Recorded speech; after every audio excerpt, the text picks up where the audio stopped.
द्वितीय वर्ष के सभी बच्चों को नमस्कार। बच्चों, मैं आपको आपका जो सेकंड पेपर है तुलनात्मक शासन एवं राजनीति का प्रथम प्रश्न पत्र में दबाव समूह ब्रिटेन में दबाव समूह का क्या इतिहास रहा है, ब्रिटेन में कितने प्रकार के दबाव समूह है, इस पर मैं आज चर्चा करूंगी। बच्चों, आप सबको पता है कि आधुनिक काल में दबाव समूह को लोकतंत्र का सहयोगी माना जाने लगा है। प्रारंभ में राजनीतिक प्रक्रिया में दबाव समूह का महत्व तो था, किंतु उनको हेय दृष्टि से देखा जाता था, क्योंकि फेडरिक कहते हैं कि क्या कूड़ा ढोने वाले और राजनीति शास्त्र के गंभीर छात्र सभी इन दबाव समूह को घटिया व तुच्छ दृष्टि से देखते थे। इन्हें ऐसी पापात्मा शक्ति माना जाता था जो लोकतंत्र की जड़ें कमजोर करने और प्रतिनिधियात्मक शासन को विचलित कर सकती थी।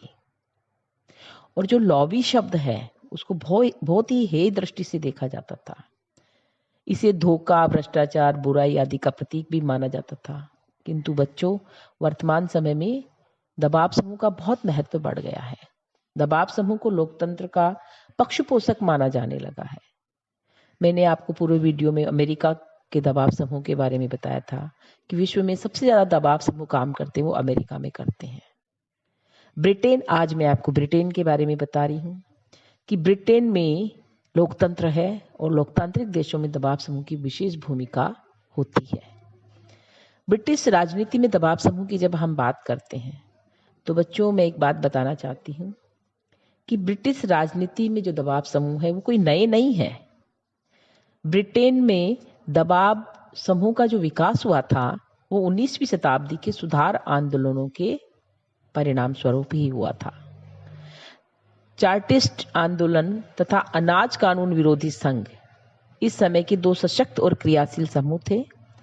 दबाव गुटों की दृष्टि से वर्तमान शताब्दी की प्रमुख विशेषता यही है कि एक ओर तो गुटों की संख्या में वृद्धि हुई है और दूसरी तरफ उनकी गतिविधियां भी काफी बढ़ी है। बच्चों, 20वीं शताब्दी में दबाव गुटों की गतिविधियां बढ़ने का कारण है लोक कल्याणकारी राज्य का स्वरूप और शासन के अधिकार क्षेत्र में वृद्धि होना। क्योंकि जैसे जैसे राज्य लोक कल्याणकारी राज्य का स्वरूप ग्रहण करता जाएगा, राष्ट्रीय राज्य की तरफ बढ़ता जाएगा, वैसे वैसे ही दबाव समूह जो है उनकी भूमिका महत्वपूर्ण होती जाएगी। बच्चों, आज तक ब्रिटेन में कितने दबाव समूह हैं इनकी कोई गणना नहीं हुई है। ब्रिटिश राजनीतिक व्यवस्था में पाए जाने वाले इन गुटों को दो भागों में बांटा जा सकता है। पहले तो वो गुट हैं जो व्यस्त हितों का प्रतिनिधित्व करते हैं और दूसरे वे गुट हैं जो सार्वजनिक हितों की अभिवृद्धि का प्रयत्न करते हैं। दोनों में वही अंतर है जो दबाव गुट और हित समूह में पाया जाता है। पहले को हम दबाव गुट तो दूसरे को हित समूह कह सकते हैं। बच्चों, प्रोफेसर डीवी बर्नी ने कहा है कि हित समूह सार्वजनिक हितों का प्रतिनिधित्व करते हैं, जबकि दबाव गुट जो है वो काफी सीमा तक निजी हितों का प्रतिनिधित्व करते हैं।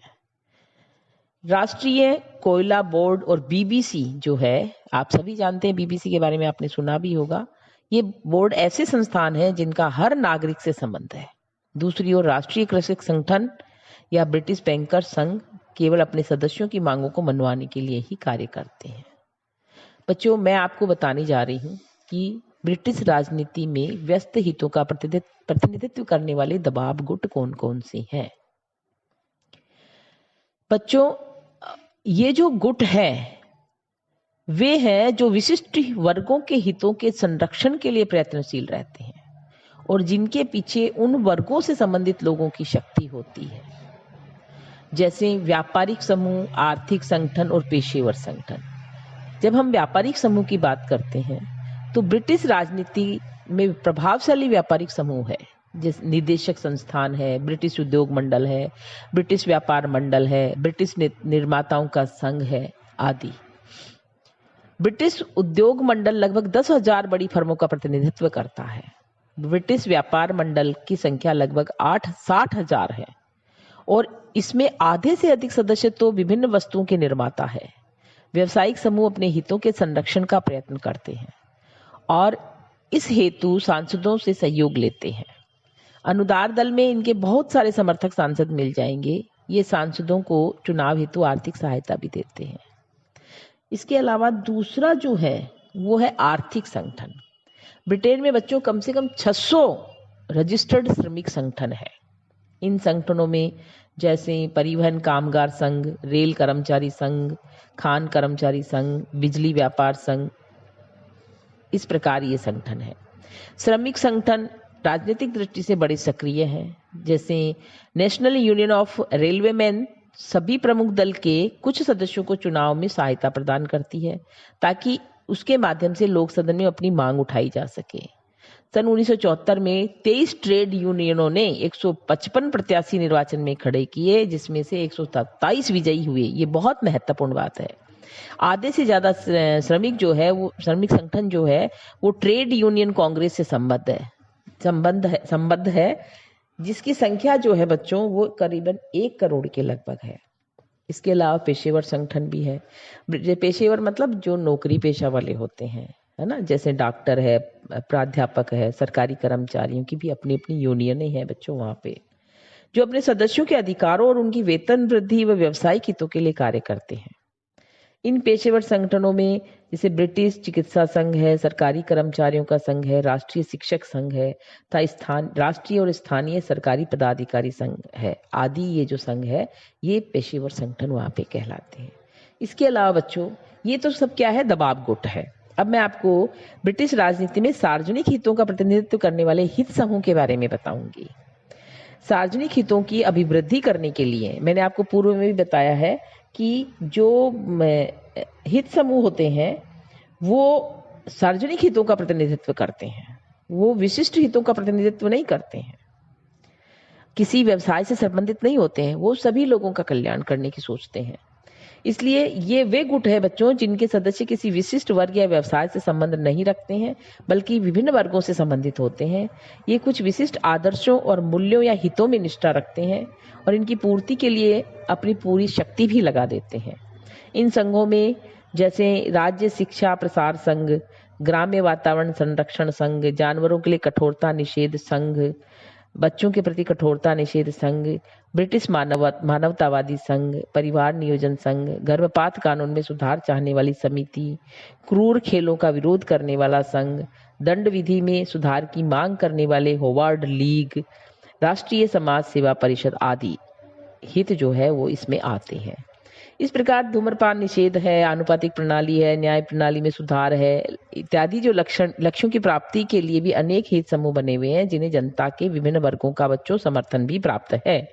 इसके अतिरिक्त बच्चों किसी विशेष लक्ष्य की प्राप्ति के लिए अस्थायी समितियां भी बनी हुई है या उनकी स्थापना भी की जा सकती है। जैसे उदाहरण के लिए मैं बताऊंगी 1954 में व्यावसायिक दूरदर्शन का लक्ष्य प्राप्त कर लेने पर लोकप्रिय दूरदर्शन संघ विघटित हो गया था, मतलब बना, उसके बाद इसका जब लक्ष्य पूरा हुआ तो विघटित भी हो गया। इसी प्रकार से 1956 में तत्कालीन सरकार द्वारा समान कार्यों के लिए समान वेतन की दिशा में उचित कदम उठाए जाने का आश्वासन प्राप्त होने पर समान वेतन समिति जो बनी थी वो भी भंग हो गई थी। यानी हित समूह ऐसे हैं कि जो बनते हैं और वो विघटित यानी भंग भी हो जाते हैं। बच्चों जब हम ब्रिटिश राजनीति में दबाव गुटों की भूमिका के बारे में बात करते हैं तो सबसे महत्वपूर्ण बात यह है कि जो दबाव गुट है ये नीति निर्माण प्रक्रिया को प्रभावित करते हैं, न कि नीति का क्रियान्वित करने वाले उपकरणों पर। ब्रिटिश राजनीतिक व्यवस्था में यह माना जाता है बच्चों कि नीति का निर्माण सरकार अर्थात मंत्रिमंडल करता है, इसलिए आवश्यक यह है कि दबाव मंत्रियों पर डाला जाए। सर आइवर जेनिंग्स ने ठीक ही कहा है कि पॉर्क बैरल 10 डाउनिंग स्ट्रीट तक सीमित हो गया है। यानी कि ब्रिटिश राजनीति में दबाव समूह की भूमिका और विशेषताएं हम इस प्रकार से बता सकते हैं। जैसे ब्रिटिश राजनीतिक प्रक्रिया में दबाव गुटों की हिस्सेदारी भी होती है। इसमें हिस्सेदारी कैसे होती है बच्चों कि दबाव गुट जो है वो राजनीतिक प्रक्रिया का एक आवश्यक अंग बन गया है। सरकार और गुटों के बीच संपर्क को कानूनी मान्यता भी दे दी गई है। वहां पे ऐसा माना जाता है बच्चों वहां पर कि सरकार का कार्य केवल निर्णयों में सामंजस्य स्थापित करना होता है और निर्णय जो है वो दबाव गुटों के द्वारा लिए जाते हैं। संसद की विभिन्न समितियों अथवा मंत्रीगण जब किसी विधेयक पर विचार करते हैं तो वे उस विधेयक से प्रभावित होने वाले वर्गों और संघर्षों से संपर्क स्थापित करना आवश्यक मानते हैं और उनके विचारों को जानने की भी बच्चों कोशिश करते हैं। क्यों करते हैं? क्योंकि चुनाव में दबाव गुट इनको बहुत हेल्प करते हैं, आर्थिक सहायता भी देते हैं और भी विभिन्न प्रकार की उनको सहायता प्रदान करते हैं। बच्चों, उदाहरण के लिए मैं कह सकती हूँ, स्वास्थ्य मंत्रालय स्वास्थ्य संबंधी विधेयक पर ब्रिटिश चिकित्सा संघ से विचार विमर्श जरूर करेगा। 1947 में कृषि अधिनियम के तहत यह अनिवार्य है कि कृषि नीति का निर्माण करते समय कृषि मंत्री उन सब गुटों के विचारों को जानेगा जिनका कृषि पदार्थों से संबंध है। अर्थात ब्रिटेन में बच्चों सरकार और दबाव गुटों के मध्य निरंतर विचार विमर्श चलता रहता है। इसके अलावा बच्चों, ब्रिटिश कानून जो है वो दबाव समूह के निर्माण को प्रोत्साहन करता है। ब्रिटिश संविधान और कानून इतना लचीला है बच्चों कि दबाव गुटों के निर्माण को प्रोत्साहित किया जाता है वहां पे। इसी लचीलेपन के कारण आज ब्रिटेन में बहुत सारे दबाव समूह बन गए हैं और क्रियाशील भी है। इसके अलावा सरकार जो है दबाव गुटों से विचार विमर्श की पुरानी परंपरा को भी बनाए रखी हुई है। हमने बच्चों ये देखा है कि इन दोनों के बीच में विचार विमर्श की पुरानी परंपरा है। औद्योगिकरण के बाद परंपरा में और तेजी आ गई। प्रथम विश्व युद्ध के बाद निर्मित कृषि नीतियों के बारे में कृषि मंत्रियों ने स्पष्ट स्वीकार किया था कि उनके द्वारा संघ में प्रस्तुत कृषि नीति का मसौदा एक लंबे विचार विमर्श का परिणाम है, जिसमें राष्ट्रीय कृषक संघ, केंद्रीय भूस्वामी संघ और श्रम संगठनों ने भाग लिया था। इसके अलावा बच्चों, ब्रिटिश दबाव गुट प्रशासन से संबंध भी माने जाते हैं। ब्रिटिश राजनीति में हित समूह की अपेक्षा दबाव गुट जो है वो अधिक प्रभावी है। क्यों प्रभावी है? इसका मतलब ये है कि दबाव समूह जो है वो कुछ विशेष हितों से संबंधित होते हैं और मतलब स्वार्थ पर आधारित होते हैं। सार्वजनिक हितों के संरक्षण के लिए लोकमत को प्रभावित करने की जब चेष्टा की जाती है, जबकि ये कौन करता है? हित समूह करते हैं। जबकि अन्य हितों की पूर्ति के लिए राजनीतिक दलों के माध्यम से मंत्रिमंडल को प्रभावित किया जाता है। The confederation of India industry, British industries, trade union, county counselling association, British medical association आदि का संबंधित सरकारी विभाग के साथ घनिष्ठ संबंध होता है बच्चों, क्योंकि इस प्रकार के संगठन सरकार को अत्यधिक उपयोगी सूचनाएं प्रदान करते हैं।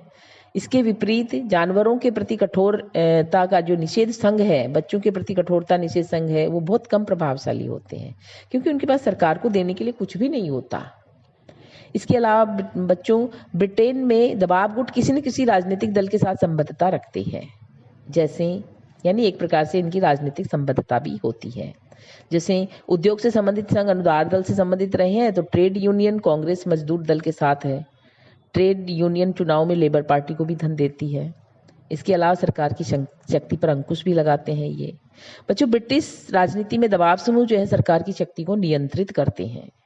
प्रधानमंत्री एटली जो थे, जब भारत आजाद हुआ था तो वहां पर प्रधानमंत्री कौन थे? 1947 में एटली की जो सफलता का रहस्य था वो था उन्हें श्रम संगठनों का भरपूर समर्थन मिलता रहा। 1970 में जब अनुदान दल की सरकार बनी तो सरकार और मजदूर यूनियनों का समर्थन टूट जाने के कारण बच्चों औद्योगिक बिल को पारित कराने में काफी कठिनाई आई। 1974 में कोयला खान संघ के अनुसार प्रधानमंत्री एडवर्ड हीथ को शीघ्र चुनाव कराने के लिए बाध्य किया गया। खान संघ चाहता था बच्चों की मजदूरी के वेतन में 35% की वृद्धि की जाए। सरकार इसे स्वीकार करने की स्थिति में नहीं थी, इसलिए वो उनका जो प्रधानमंत्री का चुनावी नारा था वो था who governs Britain, the government of the union. इसके अलावा बच्चों दबाव गुटों और सांसदों के मध्य भी संबंध वहां पे है। इस प्रकार बच्चों ब्रिटिश राजनीति जो है वो पूरी तरह से दबाव समूह जो है उनकी गिरफ्त में आ चुकी है। वहाँ के सांसद, वहाँ की सरकारी निर्णय सब दबाव समूह के दबाव में लिए जाते हैं। जो भी निर्णय होते हैं वो दबाव समूह के दबाव में ही लिए जाते हैं। जब हम इनके गुटों की भूमिका के मूल्यांकन की बात करते हैं तो बच्चों मैं एक बात कहूंगी कि ब्रिटिश सरकार में राजनीतिक प्रक्रिया में दबाव समूह को मान्यता दी गई है। वे शासन का एक अंग बन गए हैं। शासकीय विभागों के समक्ष दबाव समूह के उपस्थित होने और विचार करने के उन्हें वहां पे पूर्ण अवसर प्राप्त होते हैं इनको, और वे इनका पूर्ण लाभ भी उठाते हैं। ब्रिटेन में बच्चों संसदीय शासन व्यवस्था है, इसलिए समूह को विधायकों और समितियों के सदस्यों के मध्य प्रचार से किसी विशेष लाभ की कोई आशा नहीं होती है। मंत्रिमंडल नीति निर्धारित करता है, अतः मंत्रिमंडल जो है वही ब्रिटिश दबाव समूह मंत्रिमंडल को ही ब्रिटिश दबाव समूह जो है प्रभावित करते हैं। मंत्रिमंडल को ही वे अपने प्रतिनिधित्व भेजते हैं या लिखित में अपना ज्ञापन प्रस्तुत करते हैं। ब्रिटिश हित समूह दलों को प्रभावित करते हैं, उनके माध्यम से मंत्रिमंडल को अपने हितों में प्रभावित करने का प्रयत्न भी करते हैं। ब्रिटेन में अनेक दबाव समूह के मुख्य कार्यालय ब्रिटिश संसद के समीप ही है। वे संसद या उनकी समितियों में उपस्थित नहीं होते, परंतु उन्हें शाही आयोग के समक्ष विचार व्यक्त करने का अधिकार प्राप्त है। इसलिए बच्चों, हम एक बात कह सकते हैं कि दबाव गुटों की सफलता ब्रिटेन में किस बात पर निर्भर करती है और किस सीमा तक वे लोकमत को प्रभावित करते हैं। इसके लिए 3 बातें हैं। लोकमत को प्रभावित करना, संसद में अपना प्रतिनिधित्व भेजकर शासन को प्रभावित करके। परंतु हाल ही में हमने देखा है कि ब्रिटेन में इन गुटों की आंदोलनकारी प्रवृत्तियां भी काफी आंदोलनकारी जो प्रवृत्तियां हैं, यानी अब वो आंदोलन भी करने लग गए हैं, उसमें काफी वृद्धि हुई है।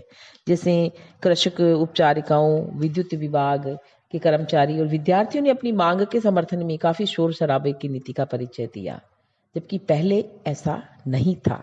इस प्रकार से बच्चों, ब्रिटेन में दबाव समूह की बहुत महत्वपूर्ण भूमिका रही है और वर्तमान में दबाव समूह और ज़्यादा एग्रेसिव होते जा रहे हैं, ताकि वो सरकार को प्रभावित करके अपने अन्य जो कार्य है, अपने अन्य जो स्वार्थ है, उनको मनवा सकें।